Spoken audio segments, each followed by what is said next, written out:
banyak yang gemar melatih diri ketangkasan, memanah dan yang lain untuk mempersiapkan diri berjihad di jalan Allah. Mata-mata menyaksikan pemuda Andalus ini ketaatannya kepada Allah saat itu sangat tinggi. Kemudian dia kembali mengabarkan kepada sang raja. Sang raja mengatakan, saat sekarang belum waktunya untuk kita melakukan serangan.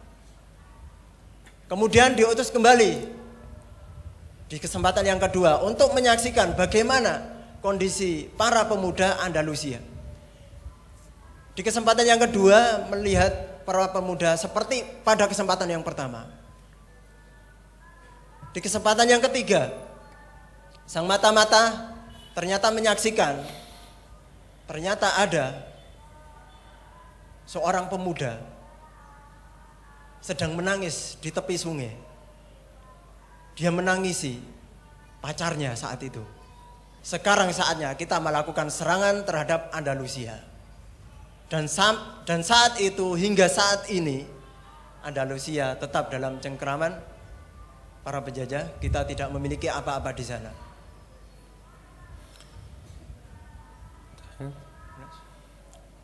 فهذا حال شباب غزة اليوم. شباب غزة هذا سر قوتهم، أن الشباب مشغولون وقتهم بين تعليم في الجامعة وحفظ للقرآن في المساجد وإعداد وتجهيز وتدريب للجهاد في سبيل الله ورباط على الثغور. لهذا هذا العدد القليل استطاع بفضل الله عز وجل أن يكون رقما صعبا على مستوى العالم. شباب غزة يعتز بدينه، يعتز بانتمائه للإسلام، يعتز باتباعه لسنة النبي صلى الله عليه وسلم، لا يقلد الغرب، لأنه يعلم تماما أن الغرب لا يريد فينا خيرا ولا يريدنا إلا أن نكون أمة ضعيفة نتبعهم في كل ما يفعلون.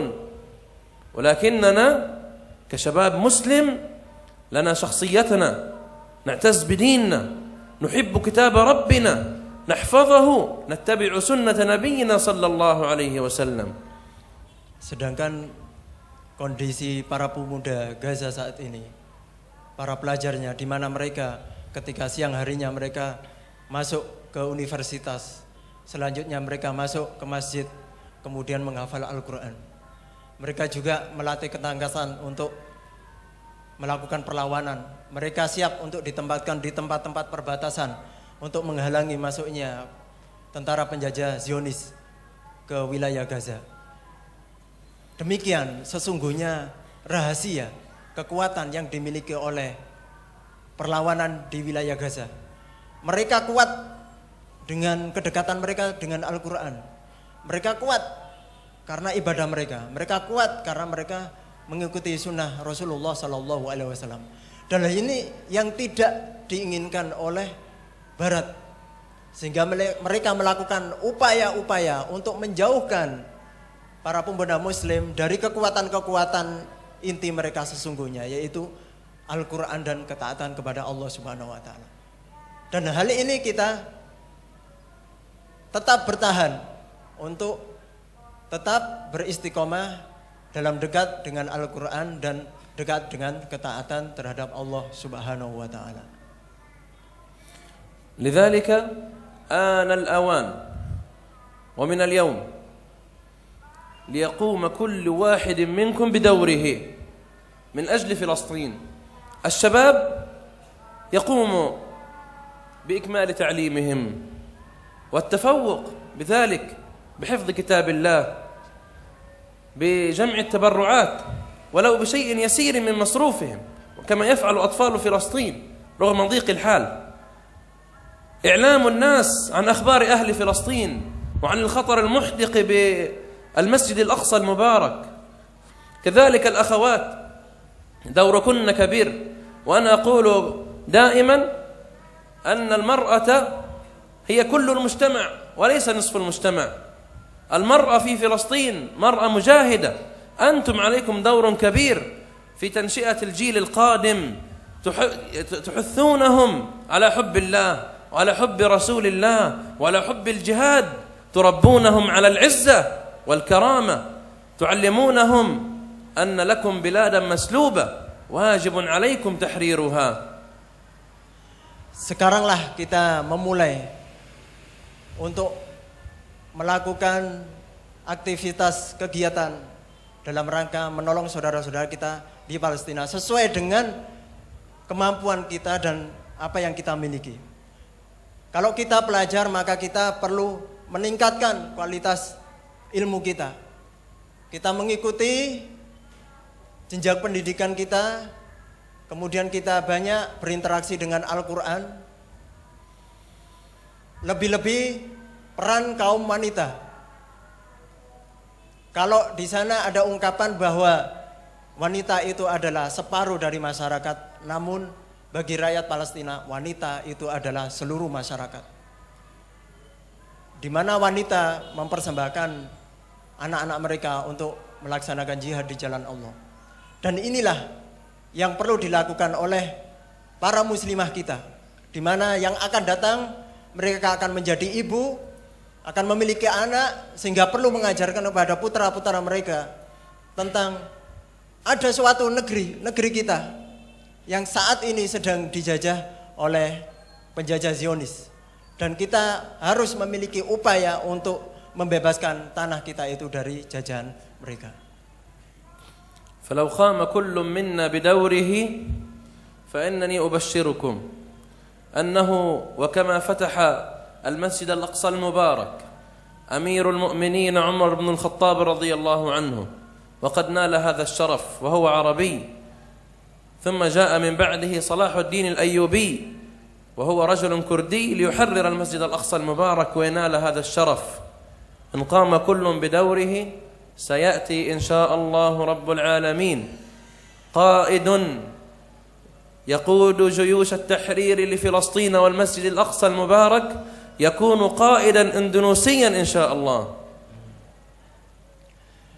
Ketika semuanya berperan untuk membantu Palestina dan Masjid Al-Aqsa dengan perannya masing-masing, maka ada harapan di situ.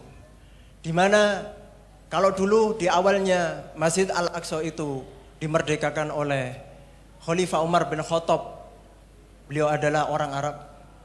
Kemudian selanjutnya dimerdekakan oleh Salahuddin Al-Ayyubi, beliau bukan Arab, tapi beliau dari Kurdi. Di saat yang akan datang, ketika umat Islam Indonesia khususnya melakukan peranannya, maka ada harapan di situ. Suatu saat Indonesia bisa melahirkan sosok pemimpin yang bisa memimpin saudara-saudara muslim yang lain untuk ikut serta membebaskan Masjid Al-Aqsa dari cengkraman Zionis Yahudi Israel. Allahu Akbar. وفي الختام أسأل الله عز وجل أن يأتي رمضان العام القادم وقد تحررت بلادكم فلسطين والمسجد الأقصى المبارك من دنس اليهود، وأن يرزقنا الله عز وجل صلاة فيه، الصلاة فيه ب500 صلاة ندخله فاتحين مكبرين مهللين، إنه على كل شيء قدير، يرونه بعيدا ونراه قريبا وإنا لصادقون. اللهم إني قد بلغت، اللهم فاشهد، والسلام عليكم ورحمة الله وبركاته. Waalaikumsalam. Kami memiliki keyakinan di Ramadan yang akan datang, mudah-mudahan Allah bisa mempertemukan kita untuk sama-sama melaksanakan sholat di Masjid Al-Aqsa. Kita sholat di sana dalam keadaan merdeka. Kita sholat di sana dalam keadaan mengucapkan takbir, mengucapkan kalimat La ilaha illallah Muhammadur Rasulullah. Kita sholat di sana dalam keadaan mulia. Kami memandang hal ini cukup dekat, meskipun pihak lain mungkin memandang ini masih jauh. Tapi kami yakin kemenangan kita semakin dekat. Kami telah menyampaikan hal ini semua. Ya Allah, maka saksikanlah kami telah menyampaikan. Wassalamualaikum warahmatullahi wabarakatuh. Waalaikumsalam warahmatullahi wabarakatuh. Syukran katsir naqulu lakum ila ustad. Asallahu ay yaj'alaha wasilatan lana allati tahulu duna najahina fil mustaqbal. Al-an al-munadarah atau as-su'al awalan fi ayuhal hadirun, jika ada pertanyaan monggo. Assalamualaikum warahmatullahi wabarakatuh. Waalaikumsalam warahmatullahi wabarakatuh. Alhamdulillah, saya bersyukur saya bisa berdiri di sini dan saya bisa mengikuti tabligh akbar yang diselenggarakan oleh Universitas Brawijaya Malang. Benar apa yang dikatakan Syekh, kalau kita memang membutuhkan seorang muslim yang kuat, dan sekarang banyak tokoh-tokoh mahasiswa yang saat dia sudah duduk di kekuasaan, dia sibuk mencari secuil keju, sedangkan ditunggu oleh seekor ular yang ada di luarnya. Kita membutuhkan seorang ulama dan umaroh. Pertanyaan pertama saya adalah, apa peran pemerintah Palestina terhadap pembelaan mujahidin di Gaza? Lalu apa tindakan dari negara-negara Arab, negara-negara Timur Tengah sebagai negara tetangga? Mungkin dua pertanyaan itu, apa peran pemerintah Palestina sendiri, dan yang kedua, apa peran negara-negara Muslim, negara-negara Islam di sekitar Palestina? Terima kasih. Wassalamualaikum warahmatullahi wabarakatuh.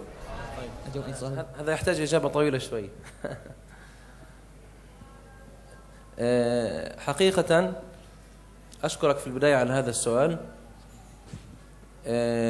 إخوانك في غزة، في الحكومة في غزة، حكومة غزة هي حكومة المقاومة وخرجت من رحم المقاومة، يقودها الأستاذ إسماعيل هنية، وهي حقيقة لها دور كبير جدا في حفظ الأمن في بلاد غزة وفي حماية الجبهة الداخلية من مطاردة بعض العملاء أو بعض ما يزرعه اليهود من أشياء تثير القلاقل في البلد، وكذلك تحفظ ظهور المجاهدين، فهي لهم خير سند وخير عون، وهم يعني تسمي نفسها هي حكومة المقاومة.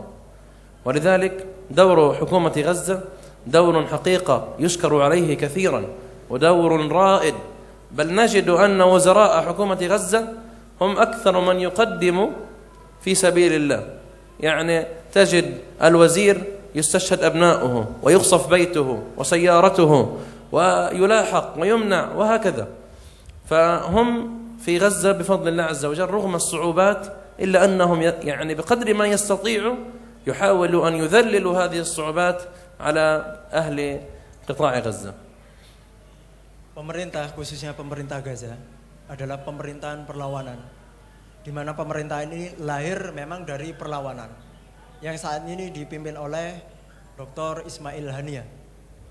Beliau memiliki peran yang cukup besar di samping menjaga Gaza dari serangan dari luar.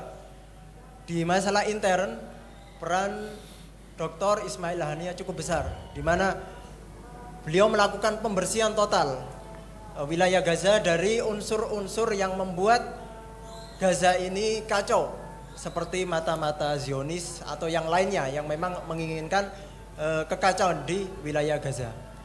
Demikian juga para pejabat negaranya, mereka ada yang mempersembahkan 3 anaknya menjadi syuhada, ada yang menjadi syuhada juga, ada yang rumahnya dihancurkan oleh penjajah Zionis Israel. Nah, demikianlah kondisi alhamdulillah pemerintahan Gaza, kondisinya demikian. Mereka memiliki peran yang cukup besar dalam membela rakyat mereka dari jajahan Zionis Israel. ولولا الجهود التي تقوم فيها الحكومة في غزة لما تمكن المجاهدون من أن يطوروا أنفسهم وصناعاتهم وصواريخهم وكل الأدوات التي